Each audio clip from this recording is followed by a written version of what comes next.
UP में बुजुर्ग महिलाओं को रोडवेज बसों में मिलेगी फ्री यात्रा। सीएम योगी करेंगे मातृशक्ति यात्रा योजना का शुभारंभ। विशेष बसों को हरी झंडी दिखाकर करेंगे रवाना।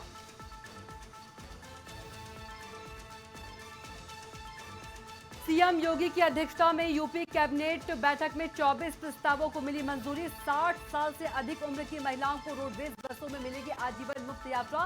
गंगा एक्सप्रेसवे को हरिद्वार तक बढ़ाने का फैसला।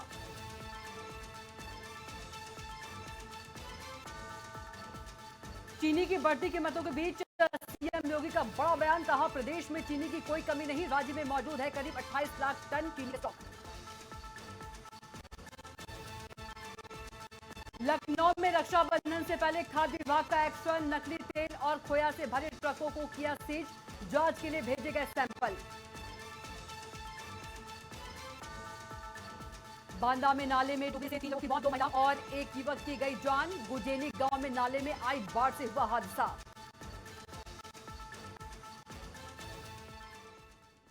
नमस्कार, न्यूज 360 में आप सभी का स्वागत है। मैं हूं आपके साथ कविता पांडे। बुलेटिन की शुरुआत बड़ी खबर के साथ करेंगे, जहां सीएम योगी आदित्यनाथ की अध्यक्षता में हुई यूपी कैबिनेट बैठक में 24 प्रस्तावों को बता दें कि मंजूरी दी गई है। सरकार ने 60 साल से अधिक उम्र की महिलाओं को रोडवेज बसों में आजीवन मुफ्त यात्रा की मंजूरी दी है। गंगा एक्सप्रेसवे को हरिद्वार तक बढ़ाने और 250 नई इलेक्ट्रिक बसें खरीदने का भी फैसला हुआ है। तो 25 लाख युवाओं को मुफ्त टैबलेट देने के लिए बजट मंजूर किया गया है।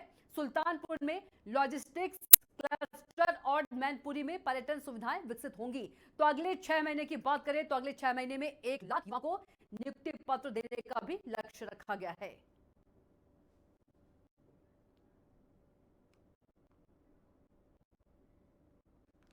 वहीं उत्तर प्रदेश में 60 वर्ष या उससे अधिक उम्र की महिलाओं के लिए योगी सरकार बता दें कि लोक माता अहिल्याबाई मातृशक्ति यात्रा योजना शुरू करेगी। योजना के तहत बुजुर्ग महिलाओं को रोडवेज बसों में मुफ्त सफर की सुविधा मिलेगी। तो लखनऊ के इंदिरा गांधी प्रतिष्ठान में आयोजित कार्यक्रम में मुख्यमंत्री योगी आदित्यनाथ विशेष बसों को हरी झंडी दिखाकर रवाना करेंगे। योजना को लेकर बुजुर्ग महिलाओं में खुशी का माहौल है। उनका कहना है कि मुफ्त यात्रा में रिश्तेदारों के यहां जाने और जरूरी कामों के लिए सफर करना आसान होगा। किराया नहीं लगने से आर्थिक राहत भी मिलेगी। तो योजना लागू होने के बाद पात्र महिलाएं रोडवेज बसों में बिना किराया दिए यात्रा कर सकेंगी। और अगली बड़ी खबर आपको बता दें, लखनऊ में सपा की प्रेस कॉन्फ्रेंस। आज बता दें कि अखिलेश यादव और डिंपल यादव मौजूद रहेंगे। पार्टी के कार्यक्रमों योजनाओं को लेकर प्रेस कॉन्फ्रेंस। बता दें कि महिलाओं के लिए विशेष घोषणाएं कर सकती है सपा। 2027 चुनाव को लेकर अहम प्रेस कॉन्फ्रेंस सपा कर रही है।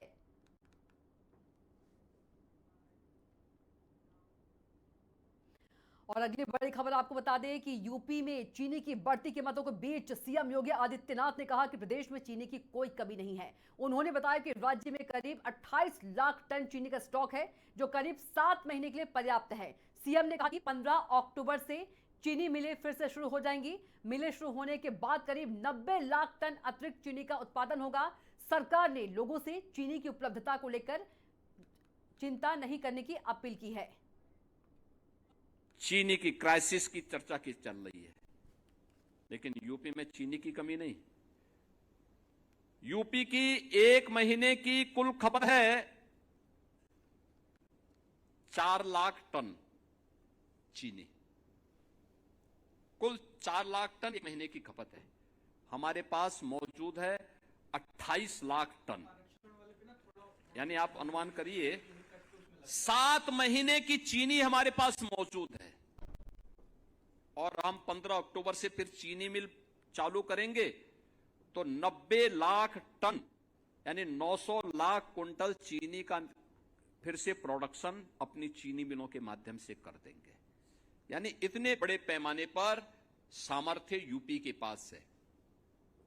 यूपी की 25 करोड़ जनता का ही नहीं, भारत की 140 करोड़ जनता का पेट भरने की सामर्थ्य यूपी रखता है। और उसके लिए तकनीकी सहायक में आपकी एक बड़ी भूमिका हो सकती है। चीनी की क्राइसिस की चर्चा की चल रही है, लेकिन यूपी में चीनी की कमी नहीं। आरक्षण व्यवस्था को लेकर समर्थ मोर्चा का विरोध प्रदर्शन लगातार चर्चा में है। लखनऊ में प्रदर्शनकारियों ने आरक्षण नीति में बदलाव की मांग को लेकर नारेबाजी और विरोध किया। प्रदर्शनकारियों का कहना है कि आरक्षण व्यवस्था की समीक्षा होनी चाहिए और आर्थिक आधार को भी प्राथमिकता दी जानी चाहिए। इस मुद्दे को लेकर सोशल मीडिया पर भी अभियान चलाया जा रहा है। समर्थ मोर्चा के राष्ट्रीय प्रवक्ता पंडित अभिनव नाथ त्रिपाठी ने आंदोलन की मांगों और इसके पीछे की वजहों पर खास बातचीत की। फैलाया जाए, ये कानून लाया जाए रिवीजन की, ये सुनने में आ रहा है कि संशोधन करेंगे, अगर ये आंदोलन खत्म तब तक नहीं होगा। वहीं उत्तर प्रदेश में लगातार हो रही मूसलाधार बारिश से बाढ़ का संकट गहराता जा रहा है। प्रदेश के 19 जिले बाढ़ की चपेट में आ गए हैं, जबकि कई इलाकों में खतरा बढ़ गया है। बदायूं में गंगा और रामगंगा खतरे के निशान के ऊपर बह रही है। लखीमपुर में बांध का हिस्सा कटने से कई गांवों पर बाढ़ का खतरा मंडरा रहा है। फर्रुखाबाद में 70 से ज्यादा घरों में पानी घुस गया है। बुंदेलखंड की बात करें तो बुंदेलखंड के कई जिलों में भी बारिश जारी है। मौसम विभाग ने आज 75 जिलों में बारिश का अलर्ट जारी किया है, जिनमें 7 जिलों में बहुत भारी बारिश की चेतावनी दी है।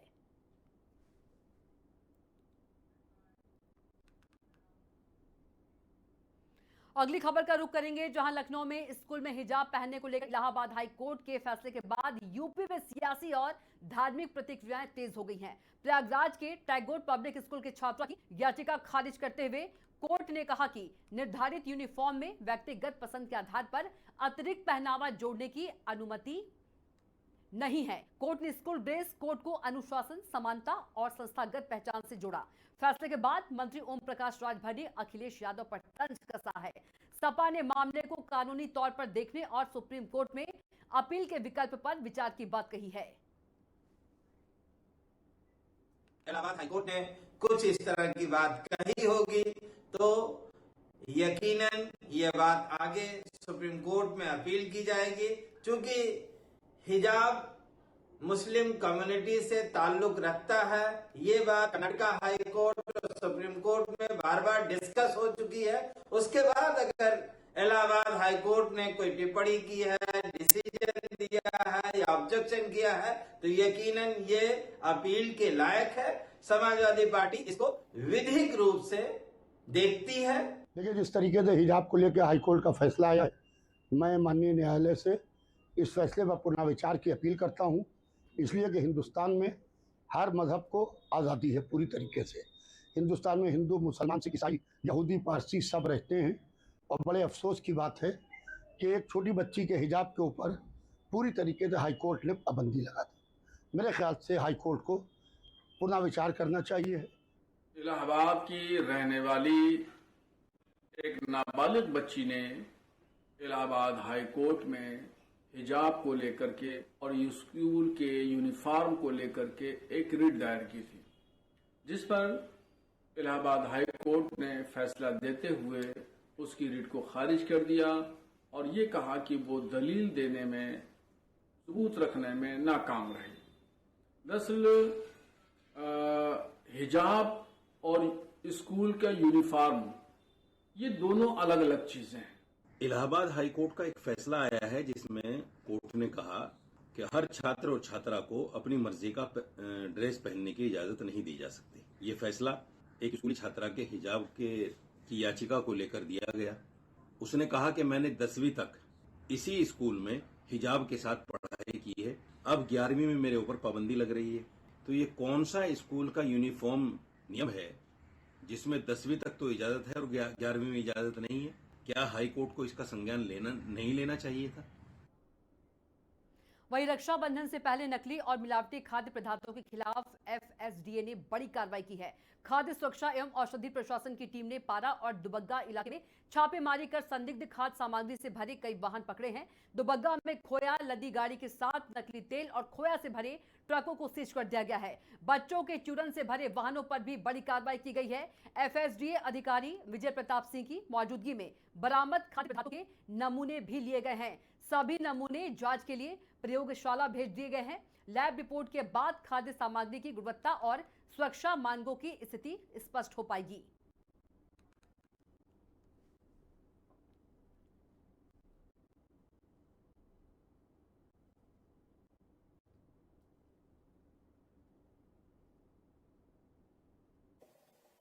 यहीं पर हमने देखा कि